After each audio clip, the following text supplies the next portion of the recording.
இன்றைக்கு நம்மிடத்தில் எப்படி வருது தெரியுமா? குர்ஆன் சுன்னா என்கிற பெயரிலே இன்றைக்கு நடிப்பை கொண்டு வந்து விட்டார்கள். சகோதரரை பார்க்கிறோம் யூடியூப். என்ன யூடியூப்ல இஸ்லாமிய சினிமா. இஸ்லாமிய சினிமா என்று சொன்னால் நபி மொழிகளை தாங்கி இருக்கிற குறும்படங்கள். எப்படி எடுப்பாரு? ஒரு நபி மொழியை மைய கருத்தாக வைத்து ரெண்டு பேர் அதுல நடிப்பாங்க. ஒருத்தர் அந்த நபி மொழிக்கு எதிராக நடிப்பார், ஒருத்தர் அந்த நபி மொழிக்கு ஆதரவாக ஒருத்தர் நடிப்பார்.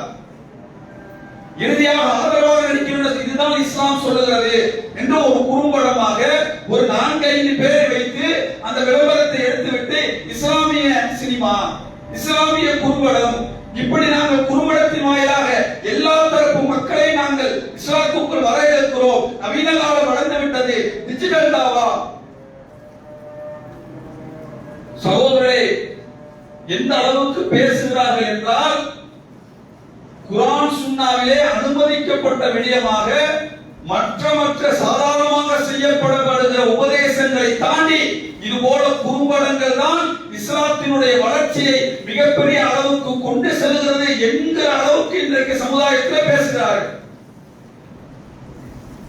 இதில் கவலையான செய்தி என்ன என்று கேட்டால், குர்ஆன் சுன்னாவை பேசக்கூடிய ஒரு சில உலமாக்களின் மௌனம். சகோதரர்களே, அவர்கள் சமூகமாக புறக்கணிக்கப்பட வேண்டியவர்கள். இஸ்லாத்திலே மிக மோசமான ஒரு முன்னுதாரணத்தை கொண்டு வருபவர்கள். குர்ஆனும் சுன்னாவும் சொல்லாத தாவா என்கிற அழைப்பின் பெயரிலே இந்த சமுதாயத்தை கொச்சைப்படி சமுதாயத்திலே காட்டக்கூடியவர்கள். குர்ஆன் சுன்னா சொல்லாத எந்த ஒன்றும் இந்த இஸ்லாமிய சமுதாயத்துக்கு தேவையில்லை. அப்படி இஸ்லாத்தில் வர வேண்டிய மக்களுக்கு அவசியம் இல்லை.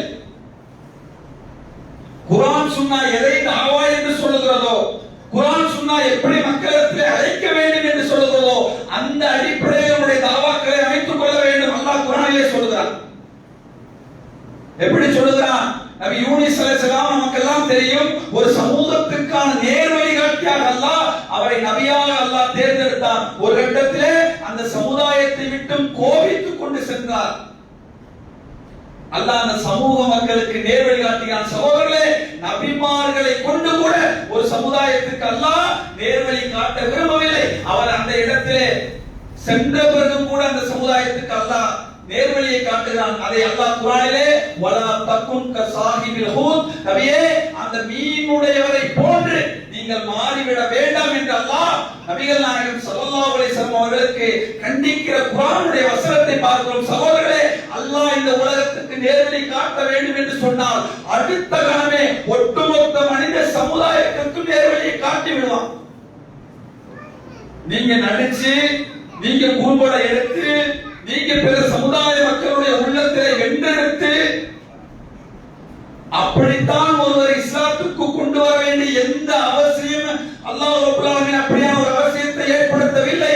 அது இஸ்லாமிய மார்க்கத்துக்கு தேவையும் இல்லை. நான் கேட்கிறேன், இன்றைக்கு எத்தனையோ மக்கள் இஸ்லாத்தை நோக்கி வர எப்படி வர்றாங்க? குர்ஆனை படித்தோம், நபிகள் நாயகம் ஸல்லல்லாஹு அலைஹி வஸல்லம் அவருடைய பொன்மொழிகளை படித்தோம். சகோதரர்களே, ஒரு காலம் எப்படி மோசமாக வரும் தெரியுமா? இவர்கள் போகின்ற வேகத்தை பார்த்தால் இன்னும் ஒரு 5-10 ஆண்டுகளில் ஜும்மா கூட எப்படி மாறிவிடும்? ஜும்மாக்கள் ஒரு 2 பேரை வச்சு ஜும்மா பேச்சின் மூலமாக கவர்ச்சி இல்ல, அந்த காலம் மாறிடுச்சு.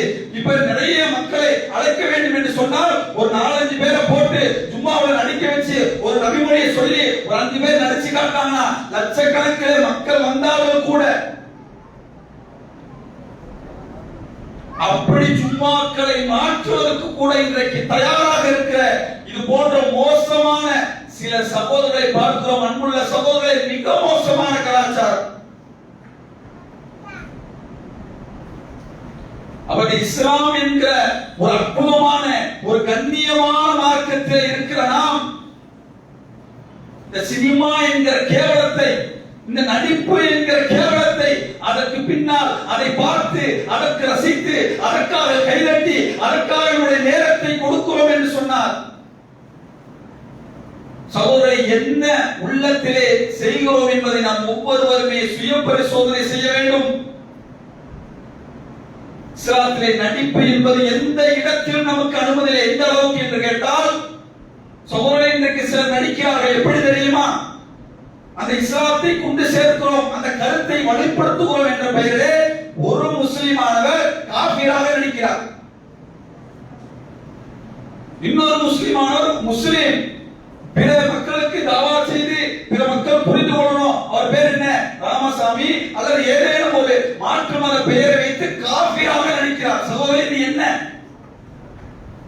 உங்கள் உள்ளத்தில் வேண்டுமானால் நல்ல நோக்கம் இருக்கலாம், நல்ல நோக்கத்துக்காக செய்ய வேண்டும் என்ற எண்ணம் இருக்கலாம். ஆனால் செயல் என்ன தெரியுமா சகோதரர்களே? அது குஃப்ர், அது இணை வைப்பு, அது அல்லாஹ்வுக்கு இணை வைக்கிற காரியம்.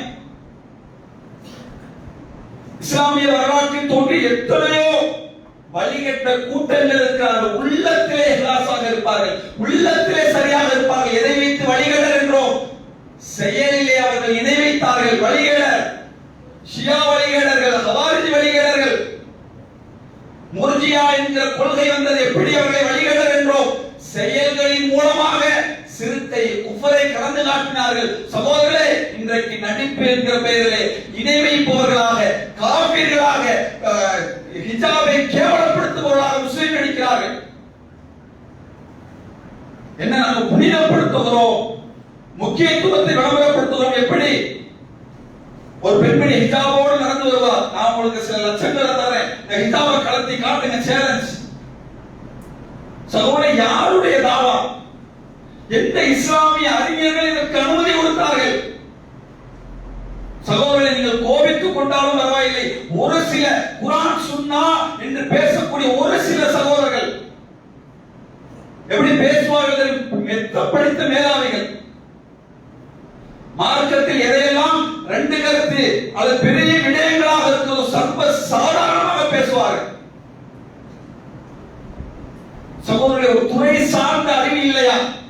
குர்ஆன் சுன்னா என்பது எப்படி ஒவ்வொரு துறைகளுக்கு கீழ் ஒரு மிகச் சிறந்த ஒருவர், அந்த துறையை படித்தவர், தேர்ச்சி பெற்றவர், அதிலே ஊறி திளைத்தவர் இருக்கிறாரோ, அதே போல குர்ஆன் சுன்னா என்கிற இந்த கொள்கையை அதிலே ஊறி திளைத்த எத்தனையோ நல்ல உலமாக்கள் இருக்கிறார்கள். வழிகாட்டுதல் இல்லை. அப்படியான உலமாக்களை தேடுவதும் இல்லை, சிந்திப்பதும் இல்லை, படிப்பதும் இல்லை. கல்வி மிக மேலோட்டமான சிந்தனைக்கு சரி என்று பட்டால், எப்படி சிந்தனைக்கு பகுத்தறிவுக்கு சரி என்று பட்டால் என்ன வேண்டுமானாலும் செய்வார்கள். சமியனா அத்தானா, நாங்கள் செவியிற்றோம், கட்டுப்பட்டோம் என்று அவர்கள் சொல்லுவார்கள். சகோதரர்களே,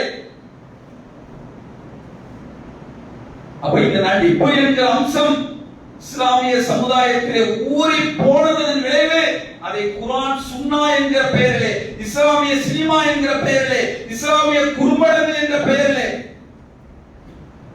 ஸ்டேட்டஸ். எப்படி ஸ்டேட்டஸ்? அந்த குறும்படத்தை எடுத்து வெளியிட்டால் அதுல ஒரு ஸ்டேட்டஸ் வச்சுருவாரு. இஸ்லாத்தின் கருத்துக்களை சகாபாக்கள் எப்படி சொன்னார்களோ, அதற்கு பிறகு வந்த எத்தனையோ உலமாக்கள் எப்படி இந்த சமுதாயத்திலே கொண்டு சென்றார்களோ. சகோதரரை, நான் கேட்கிறேன், இன்றைக்கு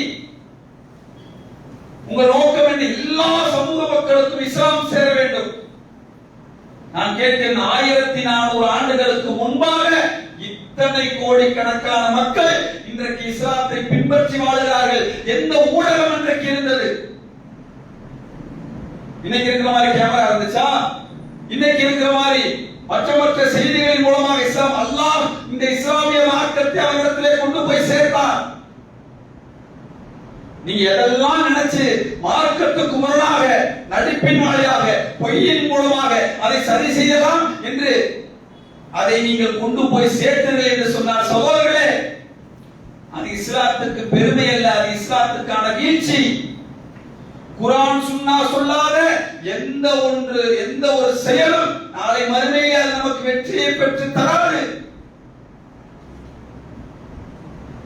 சகோதரர்களே, இசை நான் கேட்கிறேன், சர்வ சாதாரணமாக கேட்கிறோம். இசையை கேட்காத சகோதரர்கள் இல்லை என்கிற அளவுக்கு. உங்களுக்கு தெரியுமா, அல்லாஹ்வுடைய தூதர் சபித்தார்கள். நாளை ஒரு கூட்டம் வரும், நாளை மறுமை நாளை நெருக்கத்தை அல்லாஹ்வுடைய தூதர் சொன்னார்கள், அவர்கள் விபச்சாரத்தை அனுமதிப்பார்கள், மதுவை அனுமதிப்பார்கள், இசையை ஹலாலாக்குவார்கள். எப்படி ரசித்து ருசித்து சகோதரரை அல்லாஹ் தடுத்தது. அல்லாஹ்வுடைய தூதர் தடுத்தது. நாளை மறுமையிலே மோசமான நரகத்திலே நம்மை கொண்டு போய் சேர்க்கக்கூடியது. எந்த அளவுக்கு மாறி இருக்கிறோம் என்று கேட்டால், அப்படி நம்மையும் அறியாமல் ஒரு இசையை கேட்டு விட்டால் பல பேருக்கு தௌபாங்கிற நினைப்பே இல்லை. கடந்த கால எத்தனையோ இசையை, எத்தனையோ சினிமாவை பார்த்த நான் ஒரு நாள் தனிமையில் அமர்ந்து இந்த இசையை கேட்டு விட்டேன், இந்த சினிமாவை பார்த்து விட்டேன், பார்த்தது தவறு, செய்தது தவறு, யா அல்லாஹ் எனக்கு மன்னிப்பை கொடு என்று அல்லாஹ்விடத்திலே அந்த இசைக்காக, அந்த சினிமாவுக்காக தௌபா கேட்டார்கள்.